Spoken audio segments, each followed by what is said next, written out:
اعوذ باللہ من الشیطان الرجیم بسم اللہ الرحمن الرحیم۔ سورۃ المدثر کے بارے میں ایک روایت یہ بھی ہے کہ اس کی جو پہلی 7 آیات ہیں یہ پہلی وحی ہے جو حضور پر نازل ہوئی، اور یہ ایک چونکہ صحابی کی رائے ہے لہذا اس کو ذکر کرنا مناسب ہے،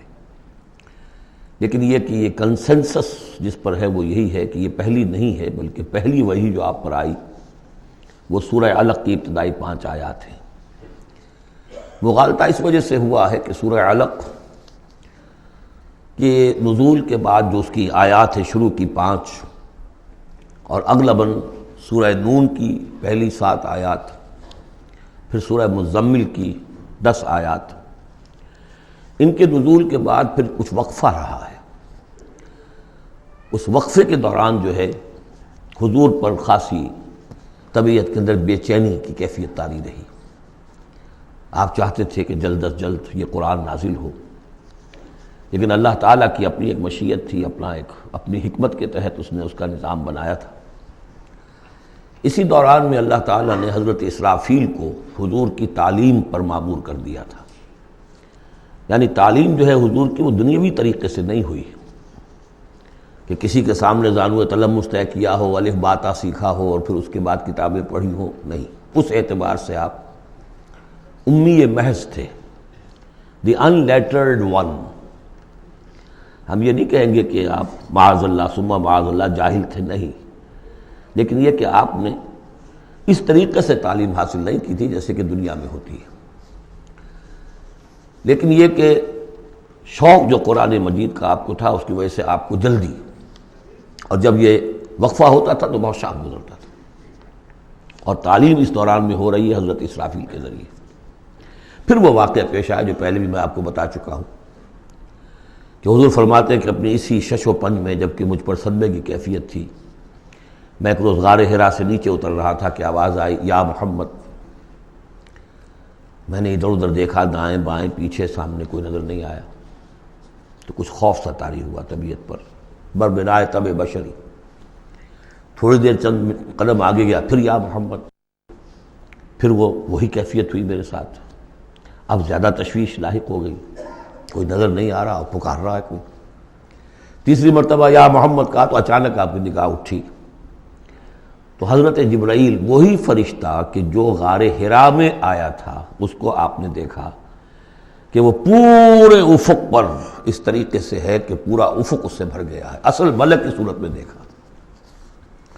غار حرا میں کس کیفیت میں آیا تھا یہ بعد میں آپ کو بتاؤں گا، لیکن یہ کہ وہ مشابہت تو ایسی تھی کہ حضور نے پہچان لیا کہ یہ وہی فرشتہ ہے جو غار حرا میں آیا تھا، لیکن یہ کہ شکل یہ بالکل مختلف، یہ اصل ملک کی شکل تھی جس کو دیکھا ہے آپ نے ان آنکھوں سے۔ تو اس پر آپ پر دہشت طاری ہوئی ہے، اور آپ گھر آئے ہیں اور آپ پر کپ کپ اسی طاری تھی جیسے پہلی وحی کے وقت ہوئی تھی کیفیت، وہی اس کے بعد بھی ہوئی ہے۔ پھر یہ سورہ مدثر کی یہ 7 آیات آپ پر نازل ہوئی ہے۔ تو اس حوالے سے یہ پہلی وحی ہے، لیکن پہلی وحی ہے پہلی فترت کے بعد، پہلا وقفہ جو ہوا وحی کے اندر، اس کے بعد پہلی وحی ہے۔ اور اس سے جیسا کہ میں آپ کو بتا چکا ہوں آغاز ہوتا ہے حضور کی رسالت کا، جبکہ سورہ علق سے آغاز ہوا ہے حضور کی نبوت کا۔ آغاز نہیں کہنا چاہیے، ظہور ہوا ہے۔ نبی تو پیدائشی طور پر نبی ہوتا ہے، لیکن ظہور کا وقت ہوتا ہے جبکہ پھر وحی کا آغاز ہو۔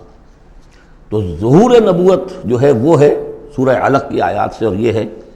در حقیقت کہ جس سے کہ آپ کی رسالت کا آغاز ہوا ہے۔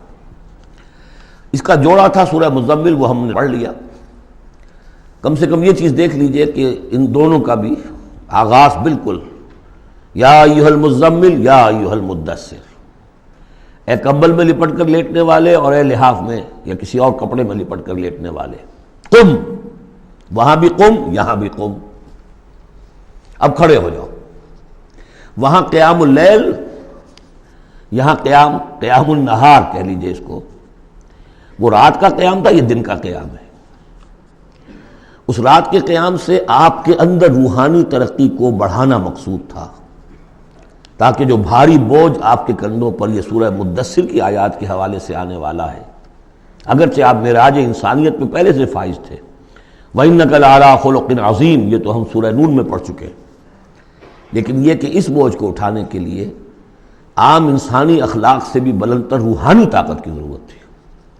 اور وہ اسی طریقے سے پیدا ہو سکتی تھی کہ یہ قرآن مجید کو آپ خوب